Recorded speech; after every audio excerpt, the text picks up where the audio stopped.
we had very good news for the two most important businesses for Tesla, Robotaxi and Optimus Bot. For both of these, Elon Musk laid out very detailed plans for production and launch. First, a paid commercial ride-hailing program will be launched at Austin, Texas as early as this June. Elon described how it was important to just dip their toes in at first so they can test out everything from the app and the network using Tesla-owned cars. Second, Elon laid out the plans for production design 1 of Optimus that will be launched this year. With a production line that can do 1,000 bots per month, production design 2 of Optimus will come next year with a goal of getting to 10,000 bots per month. Both of these requires compute and AI to be ready to get us to unsupervised safer than a human autonomy and useful tasks to be performed by the bot at Tesla's factories this year. Today, we're going to explore all of these key areas and see which ones are in the bag and which ones are still a bit of a stretch. The person I'm going to ask these questions to is Hans Nelson. Hans is one of the people that knows AI quite well, following compute. And I want to ask him these questions. Thank you so much, Hans. Thanks for having me, Herbert.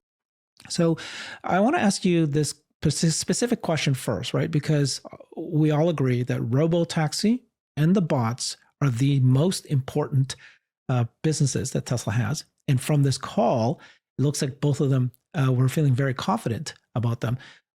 First of all, I think Alexandra pointed out that we heard the word paid commercial robotaxi ride-hailing program. And then with regards to the bot, we heard product. That's what I say. We heard the word product. So this is no longer this prototype. But both of these require compute and AI. And I want to just walk through what Elon said about it. And one of the curious things I had was there was this typical chart that they produced last year to show you their plan for growing compute, but they didn't show it this year. So first, let's start off with the actual, what actually Elon did say about compute. Let's listen to him. A bit more on full self-driving. Our Q4 vehicle safety report shows continued year-over-year improvement in safety for vehicles. So the safety numbers, if somebody has supervised full self-driving turned on or not, the safety differences are gigantic. And people have seen the immense improvement with version 13. And with incremental versions in version 13, and then version 14 is going to be yet another step beyond that is very significant. We launched the Cortex training cluster at Gigafactory Austin, which was a significant contributor to FSD advancement. And we continue to invest in training infrastructure at our Texas headquarters. So the training needs for Optimus humanoid robot are probably at least ultimately 10x. What's needed for the car, at least to get to the full range of useful roles. You can say, how many different roles are there for a humanoid robot versus a car? A humanoid robot has probably 1,000 times more uses and more complex things than in a car. That doesn't mean the training scales by 1,000, but it's probably 10x. Now you can do this progressively, so it doesn't mean Tesla's going to spend $500 billion in training compute, because we will obviously train Optimus to do enough tasks to match the output of Optimus robots. And obviously the cost of training is dropping dramatically with time. But it is one of those things where I think long term Optimus has the potential to be north of $10 trillion in revenue. It's really bananas. So then you can obviously afford a lot of training compute in that situation. In fact, even $500 billion of training compute in that situation would be quite a good deal. Okay. And then from there, let me share with you what I've been talking about. One of the things I discovered about this particular earnings call was they did not share this compute table that they used to always share. You remember this table here. This was something they shared, and they told you, look where we're going to be, right? Start of production of Dojo, July, and that we're going to get to be 100 exaflops by October 2024 with, close, I think it looks like here around 300,000 equivalents of A100 GPUs. This was at the time. Well, guess what? They actually hit 400 exaflops by October 2024. And so they actually surpassed this, but at least they shared this table and they said, hey, we've got compute and this is what we plan to do. This time around, they showed us the photos of Cortex, which has 50,000 H100s, Perfect. So that means that that was helpful. This was another table that they had produced last quarter. They shared this where they said, look, we're going to get to by December 2024, like about 80,000 H100 equivalent GPUs. And they said today they have 50,000. So I guess my question for you is, why did they not show this compute plan? And what is your expectations? Are we going to have enough compute and the capability of AI for both the bot and Robotaxi? Well, we certainly don't have enough capacity in Cortex today to fulfill all of the training needs that we're going to have for Optimus. And that's exactly what Elon was saying there, that there's still a lot of growth that, he thinks that over some time frame, it's hard to know when it's, we don't know how long it's going to take us to make Optimus able to do 90% of the valuable tasks that humans do. It's going to be a long time, and over that course of a long time, you're going to need roughly 10 times more compute than Cortex has today. So we're only 10% of the way into what he wants to build overall, and these are really rough guesses because there's a lot of unknowns left. Like you said, training's getting cheaper, more effective, there's breakthroughs all the time, but we know that, hey, like, it's really hard to, it's been really hard just to train one robot, the car, to do one task, driving. So now if you want to go do 1,000 tasks or 10,000 tasks with Optimus, well, that's a big hill to climb. But, you do have the benefit. One of the things that makes the car problem so hard, and this is where, if you think about Amazon, they wanted to launch a bookstore first. And people kind of laughed at them. It's like, well, what does launching a bookstore have to do with anything other than being a competitor to Barnes and Noble? And they just didn't understand that in order to solve selling books online, you have to solve a whole bunch of problems that are really hard. And once you solve those problems the right way, in a scalable way, then you can sell everything online. Similarly, like, because, there's so many different titles of books. I don't know how many titles of books there are, but it's a lot. And so in order to sell all the books on earth online, you have to figure out how to sell a very, very complex product. Similarly, the autonomous vehicle, the Robotaxi, is an extremely complex product. It's an extremely complex task. While the environment is constrained, the thing is, the stakes are so high, having humans on board and in driving at high speeds with other humans around, also driving at high speeds, that even the slightest mistake can be fatal. And even one fatal mistake early enough in the development process can derail the whole project. And so that means you have to solve this really hard problem to levels of consistency that we're never, like, there's not going to be that many tasks that Optimus have to do that are that risky and that have that high a bar of excellence. And so, we can probably invest a fraction of the amount of training time and resources in solving a lot of those tasks that it took to solve driving. And some of those tasks, this is Scott Walter's point, some of those tasks are actually really, really, really easy, and they make a lot of money, like the dull, dangerous, and I always, as soon as I try to say that, repetitive ones, those are, a lot of times those are ones you can make a lot of money at, and they're not actually that hard to train. And so you can kind of get this flywheel going where you can use a little bit of training today on something that gets you a nice ROI. It's not that hard to train and solve. You get some money in the door, you upgrade your cluster, you build some more robots, and then you go. So that's where Elon was talking about, we're going to match the number of tasks that we can do with the number of robots that we're shipping this year. And so we're going to see a nice build out in that. As far as the question that you asked about, why didn't they show us this graph? And, I think that's a great question. I don't know. You would think that if they overshot their goal, that they would want to show that off. You think if they met their goal, they would want to show that off. So then it's like, well, did they not meet some of their, did they not get to that 80,000 roughly H100 equivalent GPUs in Cortex, and that's why they don't want to show us? I don't know. I do know that they have like compute doesn't seem to be the constraint right now, and they've got a lot online. We're not bottlenecked there. So if that's not a problem, I don't know why they wouldn't show us. It's just curious. I'm not exactly sure, but I'm also not too worried because the things like the things that we care about, the leading metrics, the safety of the system is steadily getting better. The performance of version 13 seems to be getting better. We've seen continued rollouts of version 13 to hardware for cars. So there's nothing that is showing us that there's something that we should be worried about with a lack of resources in the cluster today. Yeah, my suspicion of why I think that they might have not shared it is because there's a relationship with XAI.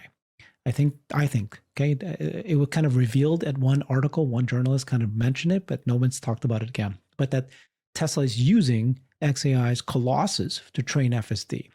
Secondly, that there's some sort of transfer of once XAI is done with some sort of chip supercluster, then they can let FSD Tesla use it. Secondly, right, the question, you kind of answered it, right? Just regardless of that, they are going to continue investment, but it didn't sound like that they're compute constrained. It sounded like pretty confident that we've solved Robotaxi. Robotaxi is going to launch in June. It's going to be already safer than a human, in fact, superhuman. Didn't sound like, oh, unless, but we'll need to build up more compute before we get there. It didn't sound like that. And then the same thing with the bot.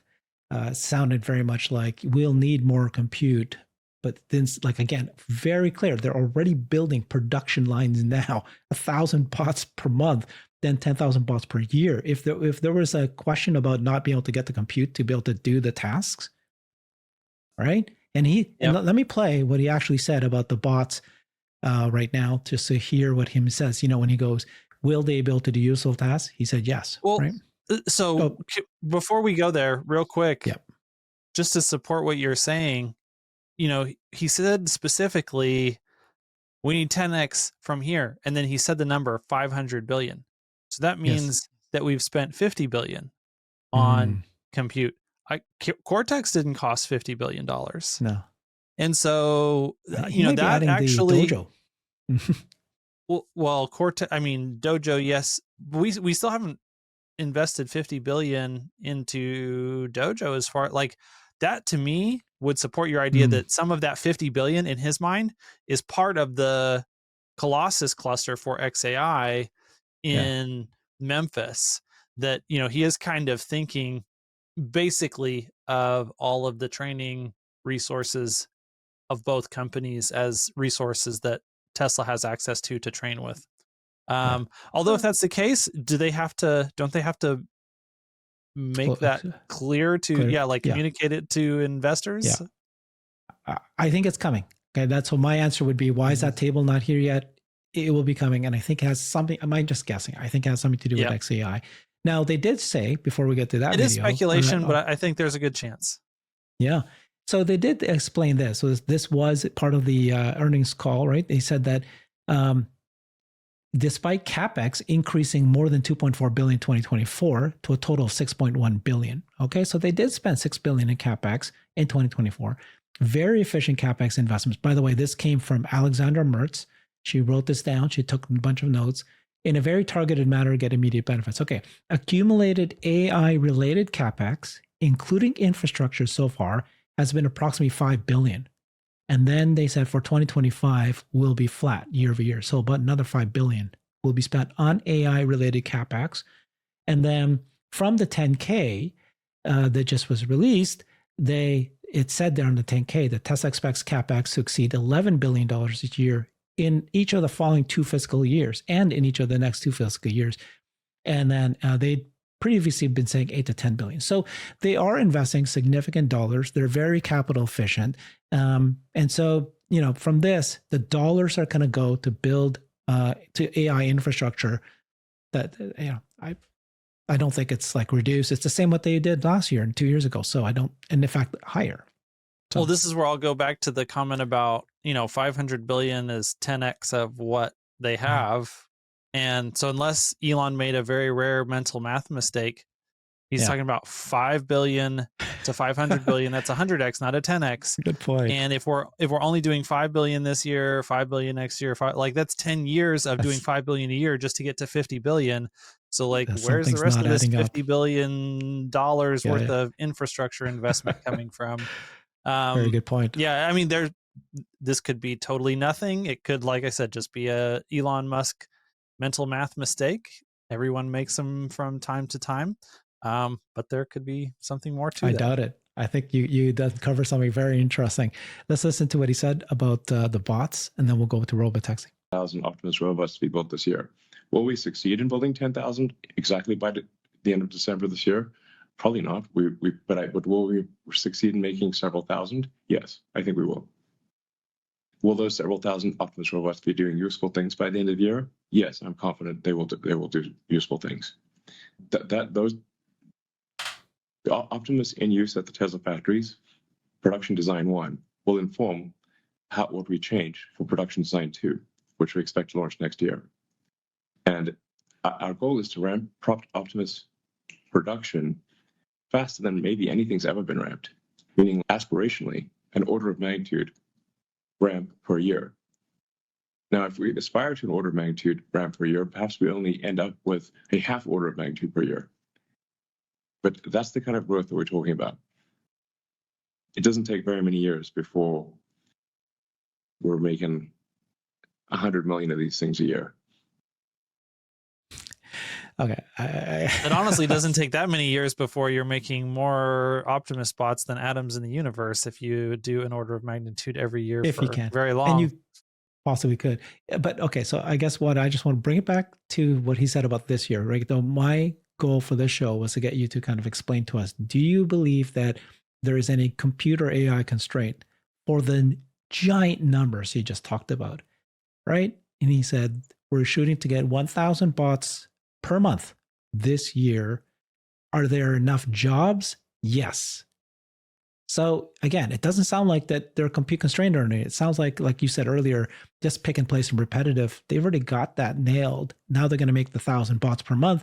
He said, we got just our Tesla factories can do these, can take them in with useful work this year. Correct? Yeah, 100%.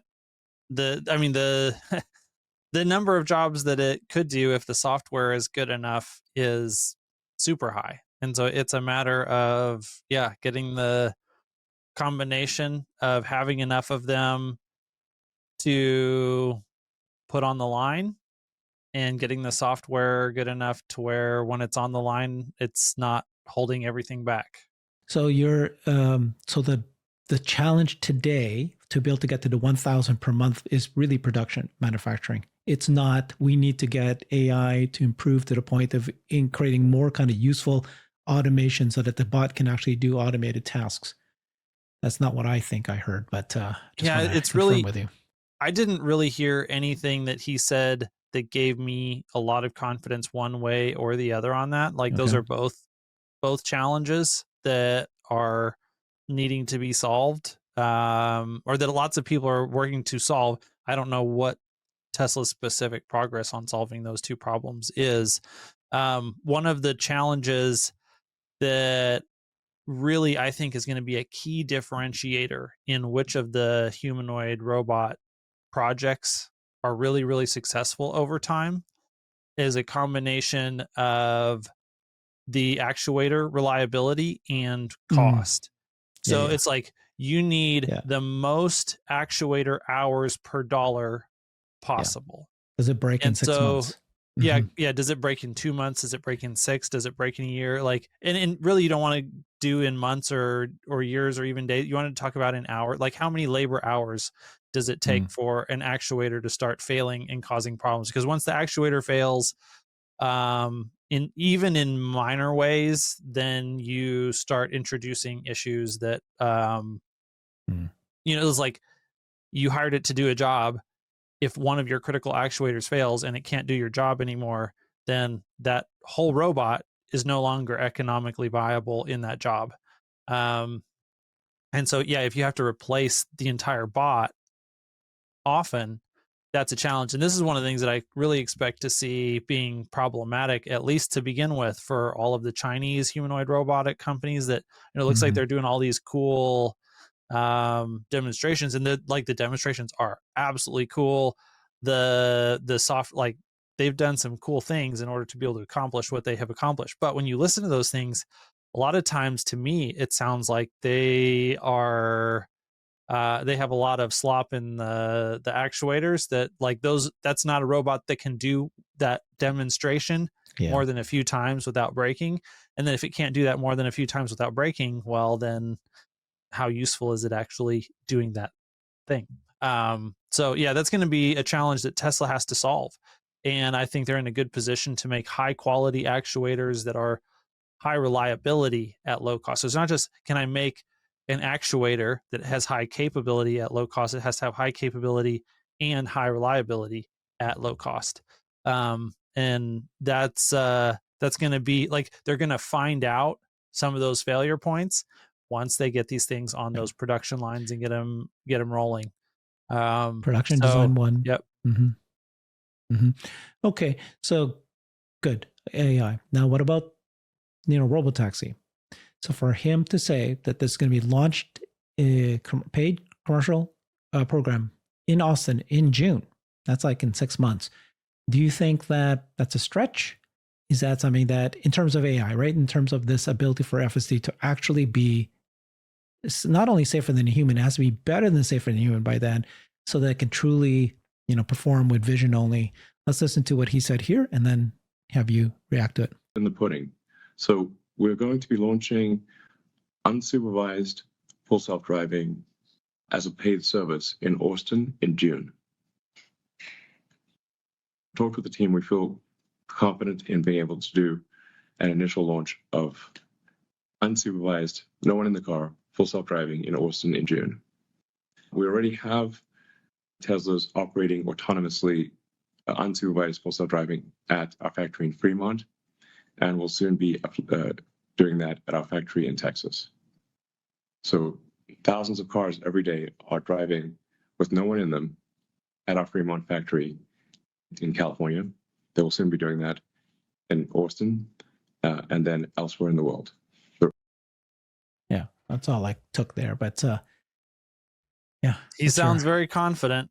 And I remember when he talked about how they were seeing these, massive safety improvements several months ago that were going to be baked into version 13, and people were like, oh, no way it's going to be that good. And then version 13 sure seems like a huge step change in terms of safety. So they have information that we don't have.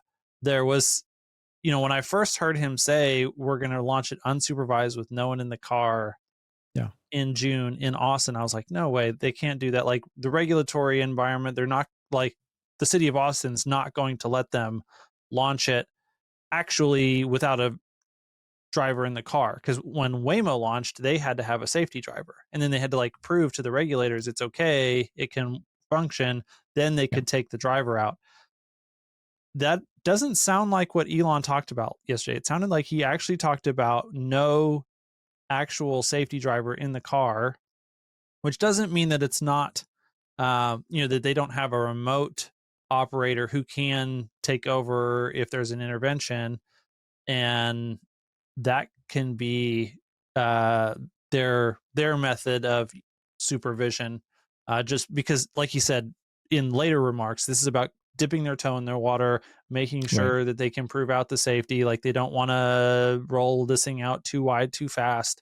And so, just like we have seen with, waves of FSD going out to the fleet, like, they give it to a few people, then some more people, then some more people. And then if at any point in that process, they see data that causes alarm, then they stop the rollout. And the rollout of this unsupervised FSD as a paid service is definitely going to be, done in that way. And it's going to take a lot longer. This is a much more complex process, but it could very well be that they just launch with a specific set of routes that are, maybe this is just unsupervised rides with employees from a specific employee pickup point to the factory. And so like it's a route, and they have enough people who are sitting in some remote monitoring center somewhere who are ready to take over and make sure that everything's fine. They've got to have some sort of guardrails, but I think he's, I don't want to bet against Elon on this one. If he says June with this much confidence, I think that there's at least a good chance. I mean, Elon can definitely be optimistic with timelines, and we didn't hear this from Ashok specifically. So I'll caveat it with this. If we hear Ashok commit to June, I will have higher confidence than I have now. Do I need to replay what he said? He said, I talked to the team and we are highly confident we can do June. The team thinks. I do want to see an Ashok tweet. Okay. All right. But I agree with you that, okay, they're going to launch something in June. And he did repeat a few times, dip my toe in first, and then we'll slowly expand. And that it's so critical that, if there's something that happens, but this is why they're launching in Austin. Like you would think if they were going to launch with a safety driver, you would think they would launch in California. And so the fact, I think the fact that they are launching in Austin specifically, and they didn't mention California being the first place, does lend more credibility to the idea that it will actually be driverless. There will not be a safety driver present in the vehicle. They got regulatory approval that's more eased than what they California, so they decided let's go launch here in Austin first. And okay, so right, because if you think about it, well, why wouldn't they have done California? Because they already have thousands of cars being driven, being unsupervised inside the factory as they are born. They're already driving to the parking lot. Well, and they've talked about they're already operating a ride-hailing network in the Palo Alto area for employees. So, I mean, maybe Austin is accepting, because those cars almost, those cars we know they have to have, according to California, they have to have that safety driver present. So maybe Austin is accepting that data for qualification for actual unsupervised driving in Austin. Yeah. So I'm liking this. And then can you speak a little bit to dipping the toe in, which is Austin? We'll start with Austin first. And then in Austin, for example, he said, right, something like we need to test the software, the network, we need to test everything. And what you're thinking about how that might look like? Well, yeah, and not only the FSD software is going to be the center thing that they're testing, but the app for doing the ride hailing and declaring, hey, I'm here waiting for my ride, where am I waiting, all that stuff, like that's got to work. I assume they've been testing all of that in Palo Alto as well. But if it's paid, I mean, the other thing is that kind of indicate, maybe the first paid ones are only offered to employees, but it sure seems like you're going to be offering those to the public pretty soon. So they've already been testing it. They've already been testing with employees. Yeah. You know what I mean? Yeah. And this is like paid, and yes, they need to go slowly, but like, why would you go, like you say, straight to a paid program in June? Yeah.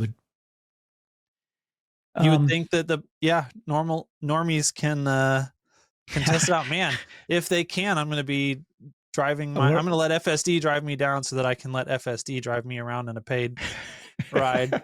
We're already talking about how we need to all meet and they might move the shareholder meeting to June in Austin so that we can all go there. That would be awesome. That would be awesome. And then we could be, they got to be super careful, of course. Like you don't want a media story that can come out of this if something bad happens for anyone, Tesla shareholder. But, I just remember some people are interviewed and they're like going, no, they need to partner with Uber. Uber's app is the one that, it's already tested. They don't want, create an app. It's very interesting how the people who have that opinion just so happen to also be invested in Uber usually. Yeah. Just say it. That's right. It's just an odd correlation. It's really weird. Yeah. Any comments on hardware? I have a question I want to ask you while we're on this topic. Is that ride in prototype like cyber cabs, or is it in I've been asking the same question to everybody, and I said, I want your opinion now. Well, is it 0% chance, I asked them, that there will be a cyber cab in addition to, like what they said is it's a Tesla owned car, most likely the Model Y. It's the Model Y Tesla owned cars. That's what this is. But is it going to include, and he clarified, customer owned cars? You won't be able to do that. Add or subtract won't happen until the following year. Yeah. Yeah. Which, by the way, I've been correct. I've been saying this for the past couple of years. And then I've been asking the question, is there going to be a cyber cab there? I said, even in small numbers, like 2 to 5 of them. Why did I say that? Because we already see lots of cyber cabs in Giga Texas testing themselves out. And they're not going to do production until 2026. Fine. But why wouldn't they test it in this Austin? So I do believe that there will be a small number, 2 to 5, will be part of this program. Now, I asked this question on a space and everybody said 0% chance. I said 0%. Yes, 0% chance that there'll be a cyber cab being tested. It's all Model Ys. I feel like the person to ask on that is going to be someone who understands, because, like they can't sell a release candidate vehicle. It has to be destroyed. But that doesn't mean they can't operate it on public roads in the qualification process. So I think this gets into that area. Yeah. Yeah. Like, and then, the reason why they said no was because there are rules for requiring steering wheels. And I'm like, no, you have Zooks out there that they don't have steering wheels or pedals. Well, yeah. And I think you can always get like exceptions too. So that's what I mean by saying 2 to 5. You probably could test and you can get passed through these certifications and all that. You're not going wide beyond just pilots, and they'll prove. Austin will say, sure, we'll let you have 2 to 5 of them test. Yeah, I don't think the chance is 0. I just really have no idea how to handicap it. So and you don't think the chance is 0? No, I think it's high. I mean, and again, it's like, if that's the case, they're going to do mass. If CyberCab was mass produced in 2026 and they weren't going to test it this year, why are we seeing so many CyberCabs being tested autonomously every single day for the last 2 months? And it's like, we're only in January. Why? Well, I mean, that I expect regardless, because think about how long it took them to roll out FSD to the Cybertruck. And part of the reason for that is you have to have many hours of driving data of a new in order to do you've got to create an adaptive layer in between the core of the neural net that is seeing the world and making decisions. And when you change the positions of the cameras and all that stuff. And so I would because they only have a few of the vehicles, then that limits the amount of training hours of camera data that you can have. So when you only have the few that you have to be operating all the time so that you can maximize the amount of video training data that you have for that specific hardware suite. And that's actually interesting. The configuration of that. It could be AI5. It's very likely AI5. Oh, it definitely, I would expect to be AI5. Because that's another thing people kept saying. That's not supposed to roll out until late June, late second half of this year. Which, slight aside, if Elon Musk does upgrade people's hardware 3 computers, my expectation is that it's a modified version of AI5, because you're not going to want to figure out how to squid. Like, if you're going to have to, anyways. Hardware 4 will never fit into hardware 3 cars as is. If you're going to put hardware 4 into hardware 3, you have to make a bunch of modifications. If you're going to make a bunch of modifications to the computer to make it fit into the hardware 3 ports and slots and all that stuff and power envelope, wouldn't you just use the AI5 computer that you're taping out anyways? Like that, to me, that makes the most sense. If these are going to be turned into Robotaxi, that's going to generate significant revenue and earnings for both the user and the company. What's another couple $1,000s to upgrade them to the latest? And I don't honestly. I think it would be cheaper. upgrade it to AI 5 than it would be to AI 4, because like they already designed the entire manufacturing process for AI 4, and it is the form factor that it is, and that form factor is not compatible. So like you're going to have to re-engineer a whole bunch of stuff. You're going to have to do a whole bunch of upgrades to that in order to make it work in AI 4. Whereas if you have not finalized AI 5, then you can, ahead of building out all this infrastructure to be able to scale up your AI 5 computer manufacturing rollout, you can add a version of that you know, fits with all the sockets and everything for hardware 3. I think that would be cheaper than trying to go back and redo all that stuff for AI 4. Ooh, learned a lot from you. Thank you very much, Hans. That was great. You know, I think the discussion about compute and AI was actually shockingly not mentioned a lot yesterday at the earnings call I'm at. And it's the most important thing.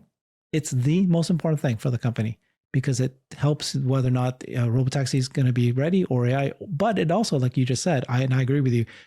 It is the most important thing, but they actually are already so well on the path here that it's not the rate limiting step anymore for these milestones that they just laid out for this year. It's great news, I think. Yeah. Let me, I mean, I can add one more very interesting layer to all of this. And that is, there's this idea that the game theory, what they call Nash equilibrium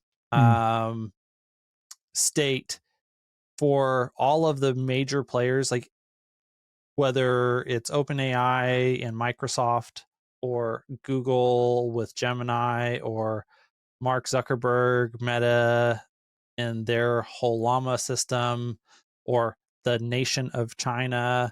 Then you've got these sovereign wealth funds in the Middle East. Like all of these people who have major influence have a lot to lose if they cannot remain competitive in artificial intelligence. And what that basically says is that everyone has to invest as much as they can into infrastructure, because, you know, even with the DeepSeek stuff that we found out, like that doesn't, just because you can achieve more things with less compute, that doesn't mean, you know, if you have 100 GPUs today and your competitor has 5 GPUs, now you can both do more with the GPUs that you have, but the person who has 100 GPUs can still do a lot more than the person with 5. And so that pushes, well, this pushes everyone into having to scale up as quickly as possible anyways. Well, and somebody said, though, that you have to keep in mind the time to return an investment. The problem with these, you know, let's say I buy 100,000 H100s today, and then I don't get to use it because I don't have the data. I keep buying so much, but I don't actually have a return on investment for it. In 2 years, that price of that thing's lost its value, and you can get cheaper for more power. So I've heard people making that argument, but the argument that I'm making is that argument assumes you have rational economic actors. And what I'm saying is that you don't have rational economic actors. You have literal nation states with survival on the line who have access to way more money than that. And because they view this as an existential risk, they don't care about ROI when they're making the decisions. They're like, oh, if I fail to make this investment in infrastructure, you know, if I'm China and I fail to make this infrastructure investment today, then I'm 100% going to be behind the United States 5 years from now, and I'm going to be at their whim.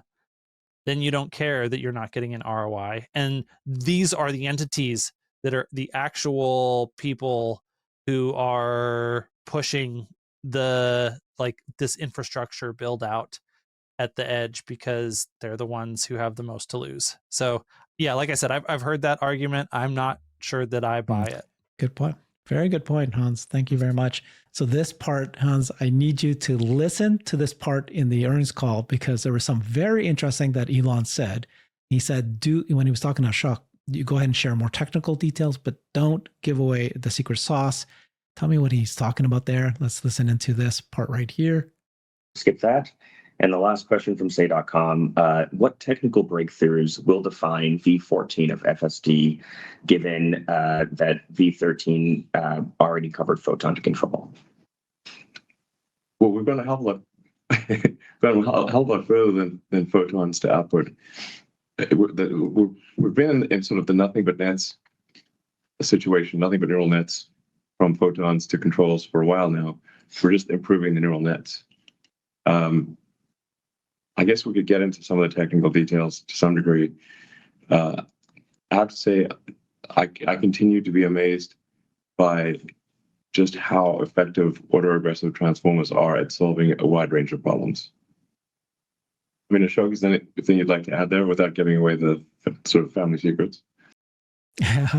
Okay, I don't want to go through all the details that Ashok mentioned, but I just love that he said, "Don't give away the family secrets." What was your what did you get? Why did he say that? Yeah, so I mean, obviously he didn't actually give us the detailed answer of what more they have done.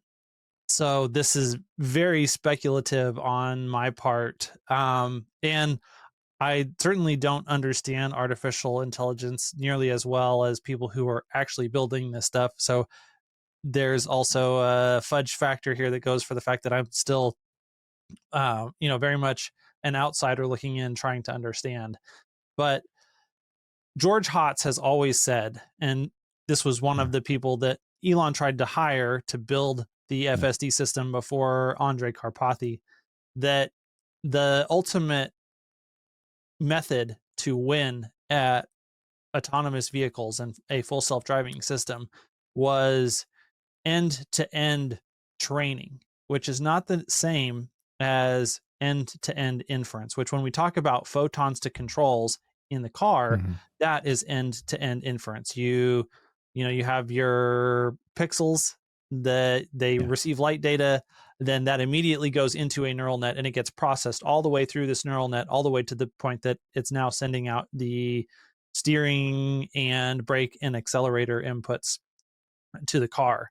But that software system, that neural network that goes into the car, that is the result of this big, long training process.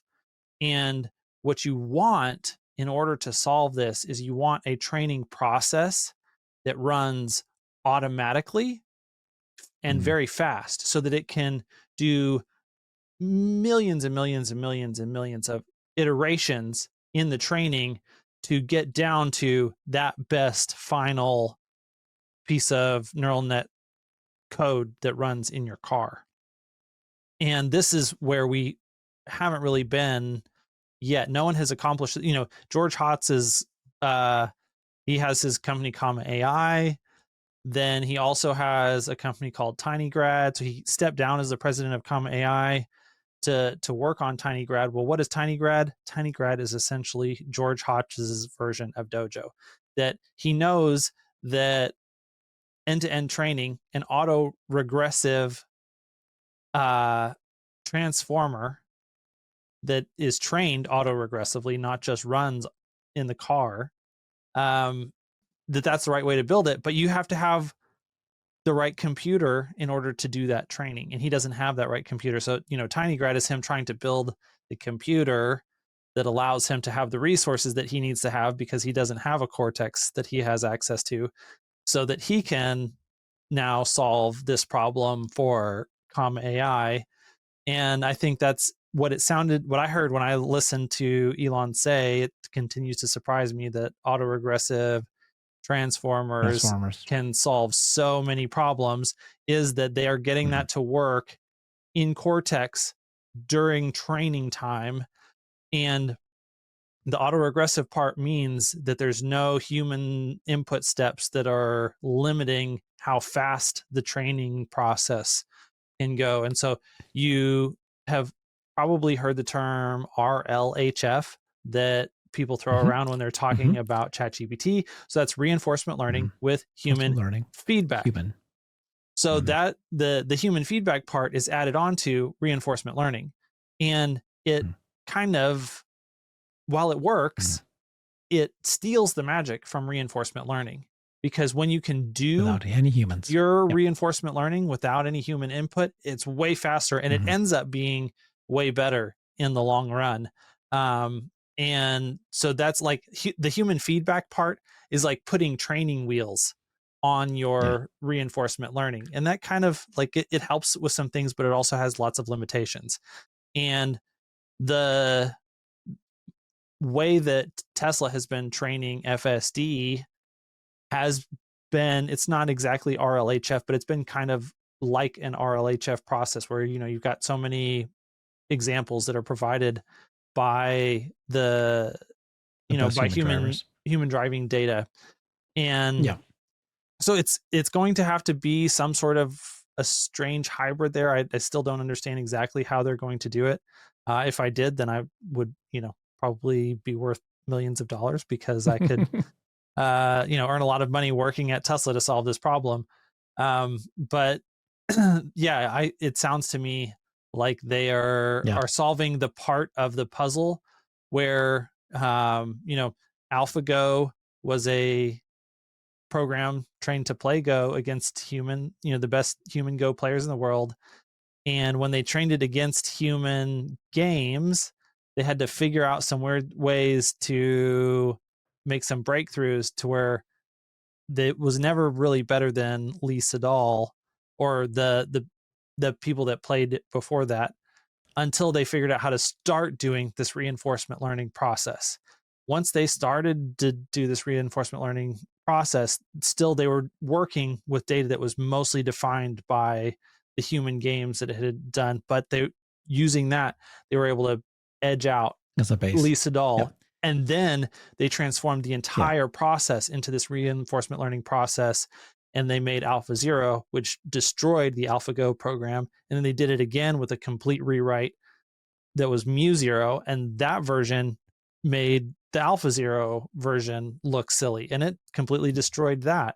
And so the more we can implement the ideal reinforcement learning, pure reinforcement learning training architecture, the more the upper bound of what's possible for FSD software quality goes to like insanely superhuman beyond what we can even imagine.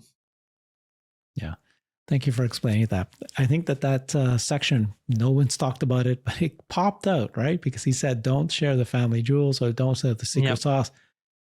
But, and then he said, it's surprising how much we were able to accomplish with just the transformers. One more quick nugget that I actually saw on X related to this is that if you remember the name Deval Shroff from the Walter Isaacson biography, he's one of the ones who talks about being the spark that brought Tesla back to this end-to-end neural network approach to begin with. He just posted the other day in response to DeepSeek a thing that said, you know, you were convinced of the power of reinforcement learning by DeepSeek. I was convinced of the power of reinforcement learning by AlphaGo. We are not the same. So, you know, this is another person who's an instrumental influence in the way that FSD is being Tesla architected, who has been a devotee of the end-to-end training approach using pure reinforcement learning that I'm talking about. One is just language. It's just great language LLMs. This is actual, you know, interaction. Well, games are not language, but games. Yeah. No, that's what I meant. DeepSeek has proven it for language. Oh, yes, but, yes. Tesla and that's right. AlphaGo proven it for strategy and decision making and all that. Wow. Okay. These are very good points. Appreciate it, Hans. Follow Hans on his YouTube channel, Hans C. Nelson. Thank you very much for a great show. Bye-bye. Bye. I've created a website that is the most comprehensive resource for the Tesla investor. Please check it out. Simply go to my website at herbertong.com.